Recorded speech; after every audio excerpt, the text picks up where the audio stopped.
Welcome in, everyone. It is a Sunday episode during international break. It is me, Daniel Brackett, your host of the Full Time Roundup podcast. And joined next to me is my good friend, Maxie Kid Umansky. Max, how are we doing today? Daniel, first and foremost, I'm doing great, man. But thanks for having me on the show. I'm looking forward to talking about some soccer here today. I've been asking for a while to pop on, so this should be a good time. It's a great Sunday to do this. Absolutely. And we saw each other last night before the FC match. But you are a listener of the show, but for people who do not know who you are, give us just a little bit of bio of your playing career and everything like that, who you're a fan of, stuff like that. Yeah, for sure. So I was a former Division I college goalie, Siena College. Played all 4 years there. Graduated 2021. So soccer's been a huge part of my life ever since I was a kid, as long as I can remember. And I'm a huge Spurs fan. I know Daniel's not a big fan of me for that one, but big Spurs supporter. Supported them, ever since I really started following soccer. And it's really all my soccer background, but yeah, not too much there. Max is also living in Charlotte now, and we actually split season tickets for Charlotte FC as well. So got him to buy into the club here, and we enjoy going to the games together for sure. But the first thing that I wanted to kind of talk about today was the U.S. national team and kind of the game they played a couple days ago against a not at full strength Jamaican squad. And we made it really hard on ourselves to start the game out on our own soil. We conceded within the first minute, could not score a goal. It seemed like, and it seemed like we were going to crash out. And then, at the death of the game, corner, Miles Robinson flicks it on for an own goal, and we end up cruising in extra time to move on to the finals against Mexico. Max, from what you saw in that match, did you draw any conclusions about any players, the manager, how we played, anything of that nature? For me personally, I think the U.S. men's national team has a very star-studded, not even 11, just a whole squad. You take a look at everyone's all playing in top leagues in Europe, top teams in Europe as well. And I think just end of the day, it just, for me personally, just comes down to Berhalter. I don't think he should be the guy at the wheel. And it's been proven time and time again, just the results they're getting against, like you said, a not really strong Jamaica side. As good as they are, they have a lot of decent quality players, Premier League players, but the U.S., with the talent they have, they should be cruising against a team like Jamaica, especially at home as well. For me, just the style of play that Berhalter has, they never look like they're coming out to attack. They're just sitting back, hoping for something to go their way. And you could see early on Jamaica scoring, and it just didn't really look good. We got lucky at the end with a late own goal and then in overtime, Haji Wright and Gio Reyna doing well. It's just, for me, they need a new manager. And I think it proved to in the World Cup. For me, in every game, it was like, I don't know. They would go on the front foot, they'd score first, and then just sit back for the rest of the game. And I remember watching that type of soccer is very nerve-wracking, especially the game against Iran. They were up 1-0, they needed to win, and then that second half just scary. And it just time and time again, it's all comes down to. And coming to Copa America this summer, it's going to be a little tough. Berhalter will be at the wheel then still, but I don't know. For me, it's a huge problem. Yeah, you make a good point. I feel like Greg has been our coach for a while now, and he's done a good job of getting us to where we need to go. But it seems like we've almost hit like a ceiling in terms of where he can take us, and it's time for a new manager to come in and refreshing the squad. And there's a couple things we can discuss when it comes to Greg and the national team, generally speaking. A lot of the Paramount Plus guys after the match were talking about, just tactically with the talent that we had, it's just not really showing up on the field.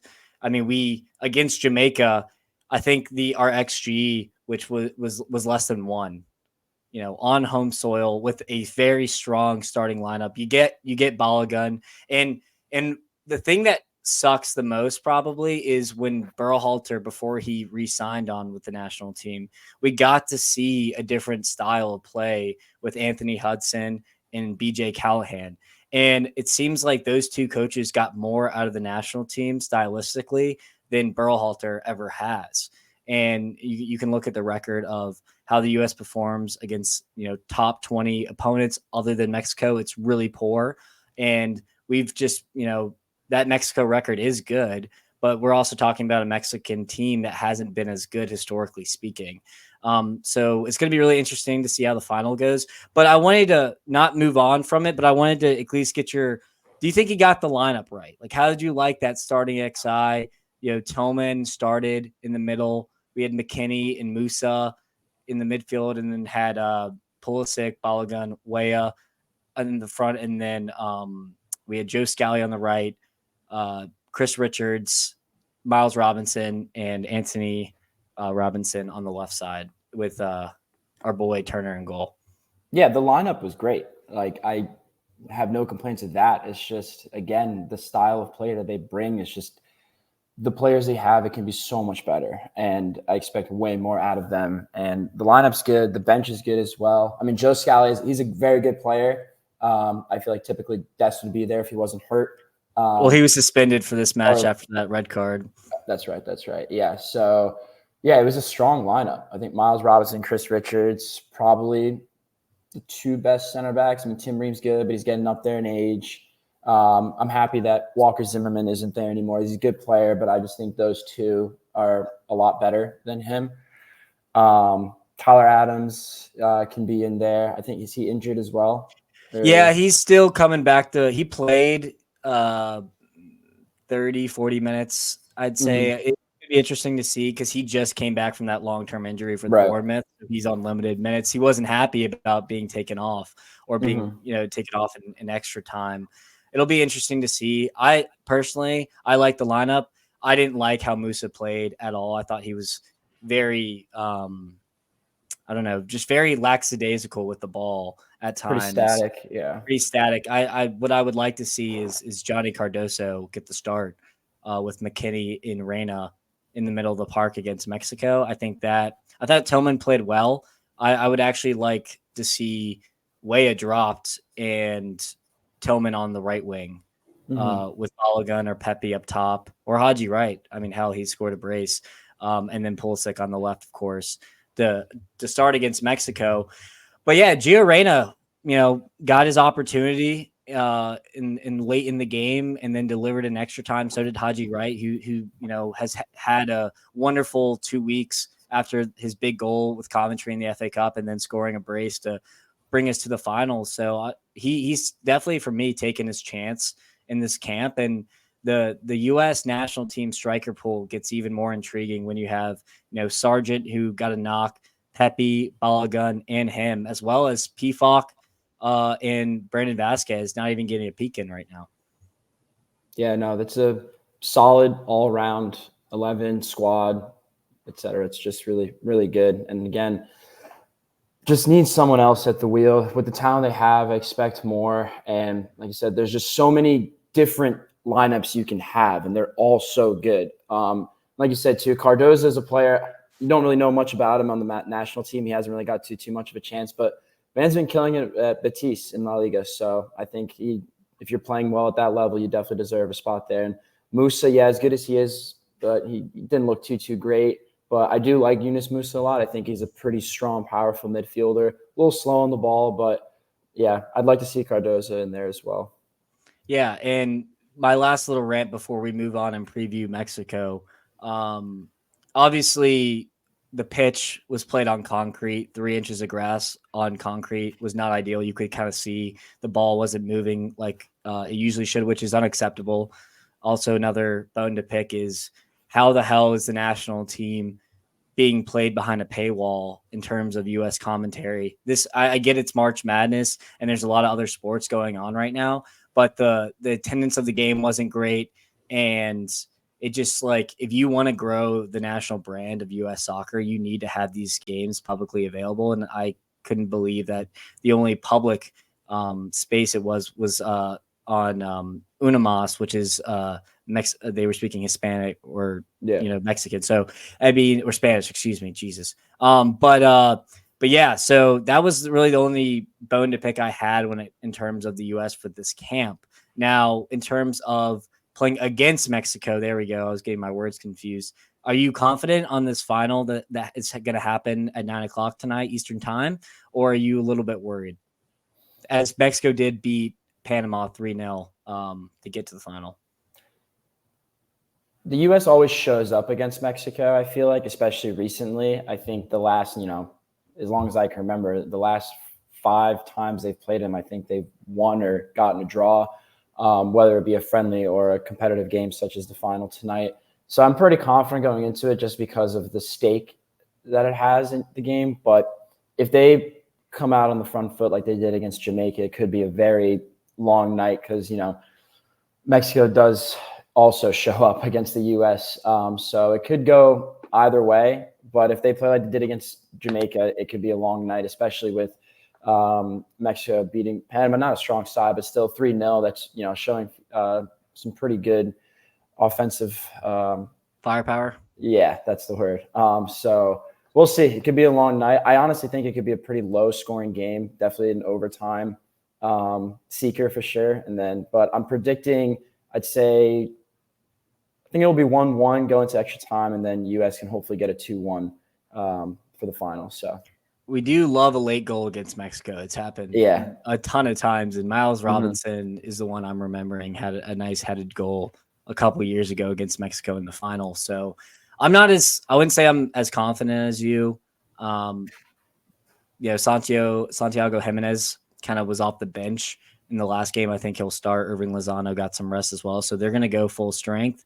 So hopefully we show up here, but honestly, at this point, I just want to see the cracks in Berhalter's reign here and finally, show that this guy is not the guy for Copa America. I think it's too late to make a change now. So obviously I'm always rooting for the national team, but it's a very frustrating game to watch at times when it comes to the U.S. national team, just in general. But I wanted to move on to, we have some really good Euro qualifying games in terms of a couple teams are trying to punch their ticket in for the Euros this summer. And, you are actually Ukrainian. So you have a dog in this fight. Let me know if you can see that.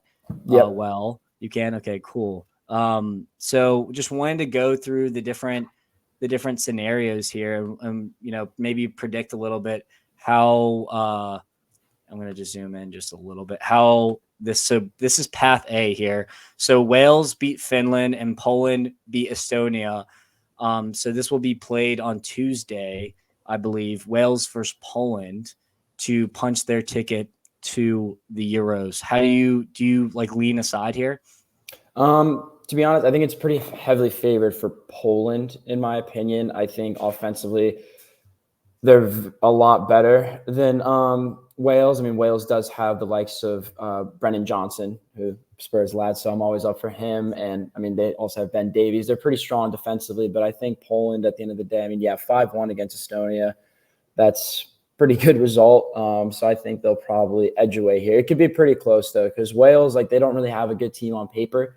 I think Poland on paper look much better on all foots, defensively and offensively. But Wales is always, for some reason, they're always a tricky team to beat. Definitely well coached. So it could be close, but I'll probably give the edge to Poland here. Our legend Karol Swiderski actually got the start against Poland or Estonia, so we'll see if he starts. I think this one will go to PKs. Actually, I think this is going to be a really tight game. Both sides are going to be nervous and are going to just not want to step out of their comfort zone to lose this match. Just with Wales, like you said, with Wales, they moved on from Bale and Aaron Ramsey and Joe Allen and kind of those, senior players that they depended on. A lot of youth in that Wales team right now. mixed with Poland, where they have Lewandowski and a lot of veterans. So I think Poland will get it done here. But it'll be a really fun game to watch. So I definitely encourage all of our listeners of the show to go ahead and definitely tune in. So Path B, Ukraine beat Bosnia and Herzegovina, and Iceland beat Israel. Ukraine, it is now Ukraine versus Israel, or Iceland, excuse me, in the finals here. Are you going to back your Ukrainian side here? 100%. Yeah, no doubt in my mind. I mean, I think even if I wasn't, being with my own Ukrainian bias, I still think on paper they look much better. I mean, they got a little fortunate against Bosnia with 2 late goals. Bosnia's a pretty strong team. Iceland, I mean, they always, everyone remembers them for the heroics in 2016. But, I think at the end of the day, it's going to be a close game, similar to Wales and Poland. I could potentially see PKs. It'll be nervous, but I think Ukraine does have the slight edge over Iceland. Because honestly, like I'm trying to think. I can't even think of a single Icelandic player that I know, really. I mean, there's like Goodmanson that plays on, or he was on Burnley, but like I don't really know too many players from Iceland anyway. So I think Ukraine, they have a decent amount of firepower. So we'll definitely going to back them here, but it could be close. Yeah. Sure. I mean, with, Mudryk coming in, you have Dubovnik, Sudakov, another good player. Sakhankov is injured, who's been having a great season with Girona so far. Zinchenko. They have Mikalenko from Everton. They have the guys to get this done, and I think they will. Even, Ukraine bias aside, I think they'll definitely punch their ticket, and it would probably be the best story of the tournament, I'd have to say, just in regards of what Ukraine's going through right now, just in general. This will be played not in Ukraine. I don't even know where Wrocław is. I'm actually going to check here just because I'm curious where it is. Okay, it's in Poland. So they'll be playing in Poland, so they won't have their home venue. But that, I don't think that'll matter because they're pretty used to playing in Poland. And then for Path C, Georgia beat Luxembourg, and then Greece crushed Kazakhstan. So Georgia versus Greece in the final. We got a little Kvaratskhelia on there. I don't really know any other Georgian players, but are you which team are you leaning here? I want to lean towards Georgia. I feel like they're definitely going to be an underdog here. I mean, they do have Kvaratskhelia, who's a class player, but also just with my roots, I do have a little bit of Georgian in me. My grandpa's is born there, so that's why I'm going for them. But Greece, I feel like, again, don't really know too much about them, but they're probably stronger than them. I know, Greece typically is in the Euros. They have some decent players all around. I know they've moved on from some veterans that they've had, but it's a game that, honestly, it's a toss-up, in my opinion. But I'm going to be edging on Georgia, and it looks like they're going to be the home side in this game too. So hopefully that have some sort of advantage. Gotcha. No, absolutely. I'm going to actually lean Greece here. I think they just have the better full round squad. As well as you, aren't as familiar with a lot of their players as of late, but I just, from looking at the lineups, I just think that Greece are probably the better side. They'll need a Kvaratskhelia magic though, if Georgia is going to go through here. So I'm definitely going to be intrigued for how the game goes. Now, there was a couple other games that we quickly wanted to get to in terms of games that happened, and some of these games were played actually yesterday. So England played Brazil, and Brazil actually won. So, are you, obviously Harry Kane's, injured right now, but, was this a result that is concerning for England, or is this just like an international friendly and you got to test some things? How do you stand when it comes to international friendlies? And are you more of a let's experiment when the game doesn't matter, or do you get concerned when good teams lose? Obviously it's Brazil, so it's not a bad loss, but just wanted to hear your thoughts. Yeah, I mean, that Brazil squad did not look very strong, and I know they're very injury driven right now. Like defensively, I don't think that's they don't have either Ederson or Alisson. I know Gabriel is hurt, Marquinhos is hurt. So defensively, they were not, that's probably their B team that's out there. In the midfield too, didn't really look too great. I mean, you got Bruno Guimaraes in there. Then up, Paqueta as well. Paqueta, yeah. So you got likes of that, but then up front too, you have, I mean, Neymar's Neymar. Everyone knows how good he is, but he's been hurt. I mean, you got Rodrigo up there, Vini, but other than that, like they don't, Brazil's not the force that they were at this moment. And England, honestly, England have one of the best squads I've ever seen. Like every player there is world class, and you can make so many 11s. And there's players, it's tough to get in because of how good an 11 they have. I mean, Kane's hurt, but then you have Ollie Watkins, who has, I believe, this season in the Prem, goals and assists combined, he has the most of any player. So that's your backup striker right there. And they didn't, again, but I'm the type of guy, I think friendlies are kind of a waste of time. And I know a lot of people don't really try too much, but you want to, they're at that level, all they care about is winning. But I don't really think it's a worry for England. Again, I didn't really watch too much of the game, but I did hear a bunch of stories about Bellingham, and he just looks not happy with England. I mean, he just really loves his life in Spain, I guess, but he just did not look like he was enjoying his time out there playing with the national team. And you have the likes of, I thought Chilwell, from the highlights I saw, played horribly. I saw a cross of him that just was basically as bad as Sterling's free kick from the other weekend. And it's just crazy. You have the likes of players like that just not really doing too well. Again, it's a friendly, so I don't think it should be any sort of concern. But, you are at Wembley. You should get a result. And, you lose 1-0, and then you have 17-year-old Endrick scoring the game winner against you. No, absolutely. Max just broke up a little bit. But a couple storylines that oh, sorry. You came back. Yeah, I was just trying to end it off here saying they still have such a good squad. I don't think it should be a worry in terms of the Euros. In my opinion, I think they're a heavy favorite for the Euros. I mean, they always, people think they just choke all the time, which is very typical of them. But it seems like if there's a time to do it, they got to do it now. And I think they still can. And I don't think this result is really going to batter them in any sort of way in terms of confidence. They'll probably be fine. But yeah. There was a lot of good storylines. Like you mentioned, Endrick getting his first goal for the Brazilian national team, I believe. Youngest player to score at Wembley, too, I saw. Such a young player. Yeah. Other storylines, Beraldo, the center back for PSG, got his debut. I also saw, I think it was Kobe Mainu got his first minutes for the English senior national team, which is huge. I know our good friend Jake was very excited about Kobe Mainu. When it comes to England in the Euros, I'm going to lay out an XI, and I wanted to see if you agree with England's best XI that they should field. So I'm going to go with Pickford in net, Kyle Walker on the right, John Stones, and now the other center back's a tough one. I'm not going to go Harry Maguire. I'm going to go Lewis Dunk. Left back's tough. I agree with your Ben Chilwell take here, but I guess he's really the only guy that I'm seeing right now who should, play left back. And then Rice, Bellingham, Foden in the midfield. Rice, Bellingham, Foden midfield, and then Saka on the right, Rashford on the left, with Harry Kane up top. Is that England's best XI for the Euros? Yeah, I mean that midfield and front three is exactly what I would go with. I think those positions are pretty locked. And defensively is where the questions are raised, especially at the center back and left back position.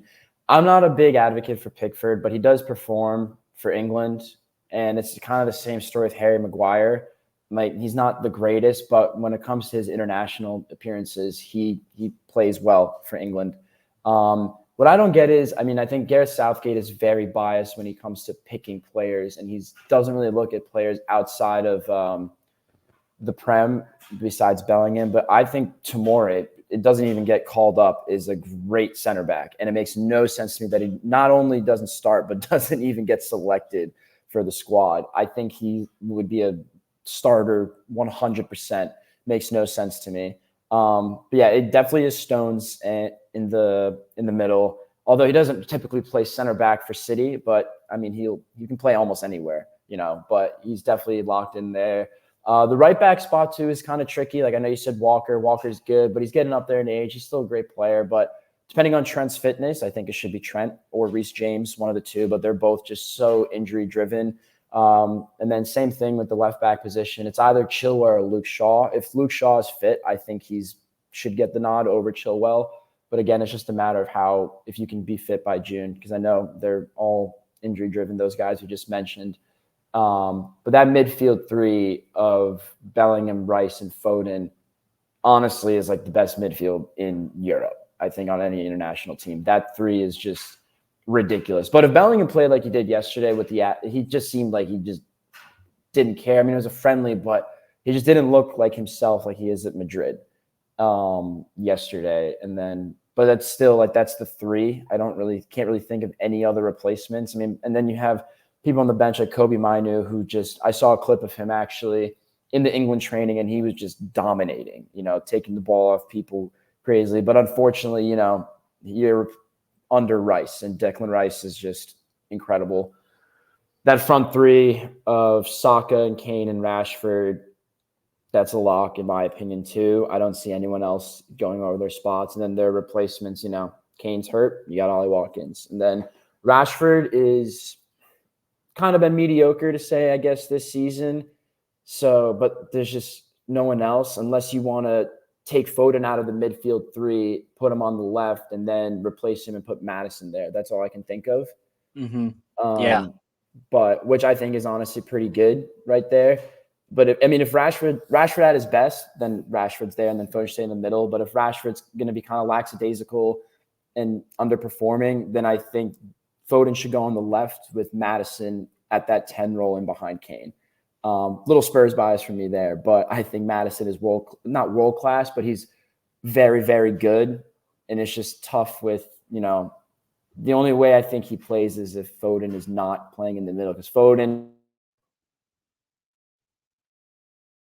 in my opinion, has been probably the best player in the Prem this season. And he's showing it week in and week out, and he can play either on the middle or in the middle or on the wing, and which is great how versatile he is. But I think, our 11s are pretty similar, I'd say. Like yeah. You said. Sure.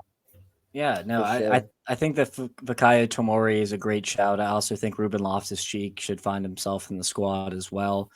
You also have Joe Gomez, who's played left back, center back, and right back for Liverpool, that could slot in anywhere if needed with injuries. Another alternative, like you said, Foden out on the right, replacing Rashford, and you could either put Trent Alexander-Arnold next to Rice, or you could throw in a Maddison. I think Bellingham should play the 8 role just based off the state of the squad, but if Trent's playing really well and could sit next to Rice, I think Bellingham in that 10 role could also be really intriguing with Foden and Saka on the wing with Harry Kane. So I think James Maddison, Southgate has a great problem to have with such great players. So, if I'm him, I'm definitely trying to see who's going to take their chance. And then obviously Kobe Mainu and the great story he is could somehow find his way in the XI, or at least first guy off the bench as well. Now, there was just another game that I thought was really interesting. Germany actually beat France 2-0. In Germany, no one's talking about Germany, even though they're hosting the tournament this summer. With Nagelsmann at the helm, I was surprised that France lost. Mbappe played, Dembele played, Thuram played.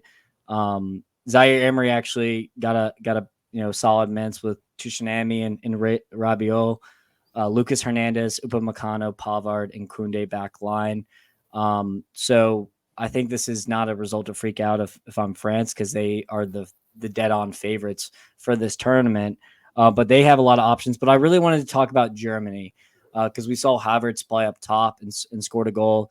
You have the breakout season of Florian Wirtz now, and it seemed like Nagelsmann played Wirtz on the left, Musiala on the right, with Gundogan, Cruz, and Andrich midfield. Is that the midfield that you think Nagelsmann's going to stick with, or do you think a Pavlovic or a Leroy Sané could play out on the wing, and then you could either have Wirtz or Jamal Musiala play in that 10 role? Yeah, no, those are good points to raise. I think that midfield is probably going to stay the same. Like, it is pretty much the best midfield they can have. I think Florian Wirtz is crazy how good he is and how young he is. but that's probably going to stick with Germany. And it showed yesterday. Again, it's a friendly, so you can't really take too much out of it. But I think him is good. Cruz is still he's getting up there in Class. age, but man is just so good, and it's proves it time and time again. I'm happy that he came out of international retirement just to help out this Germany team.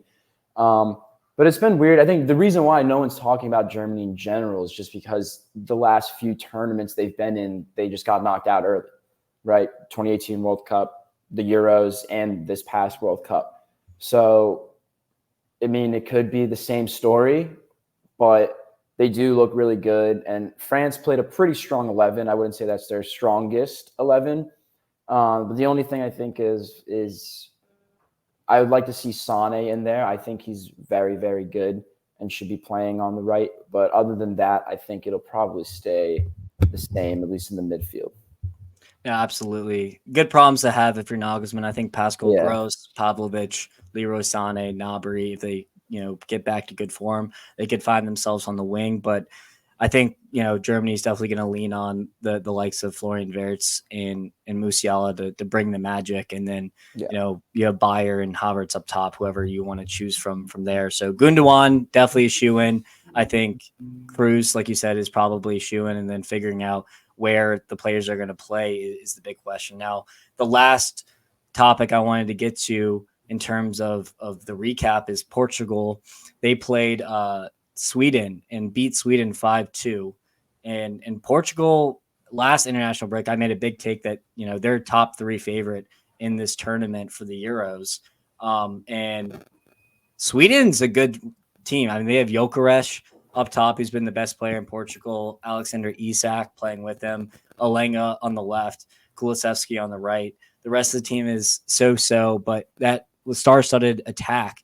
I thought they'd do more to give Portugal trouble, but Portugal didn't play Ronaldo. They started with Goncalo Ramos, Bernardo Silva, and Rafa Leao up top with Bruno Fernandes, Palhinha, and Mateus Nunes in the middle. Do you think this Portugal team should be, a top 3 favorite? And how do you feel about them going to the tournament with Roberto Martinez at the helm? I think they're a top 3 favorite for sure.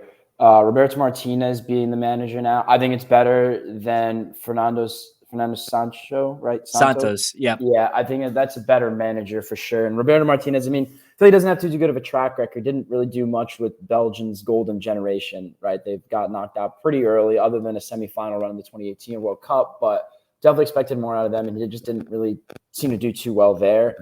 Portugal, though, on paper, they have such a good squad, so I think they should be a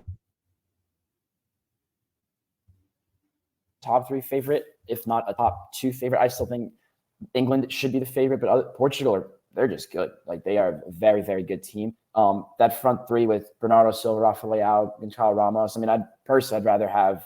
I still want to see Cristiano play up there, but I know he's getting up there. I still love him. I want to see him play still, just because it's sad, and I don't like getting sad over it. But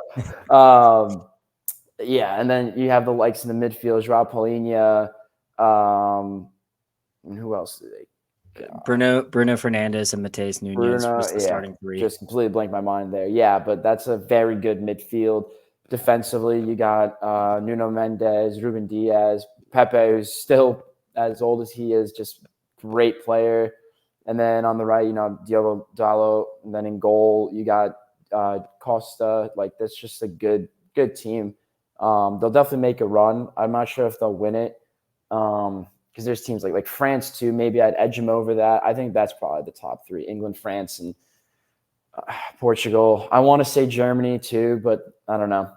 Just the way they've been in the previous tournaments, and the team is somewhat similar. I mean, they do have now Wirtz and Musiala just kind of running the show, but unlike previous tournaments. But it'll be interesting to see how Portugal does. I think they're pretty sneaky favorites, I'd say, to do a run in the Euros.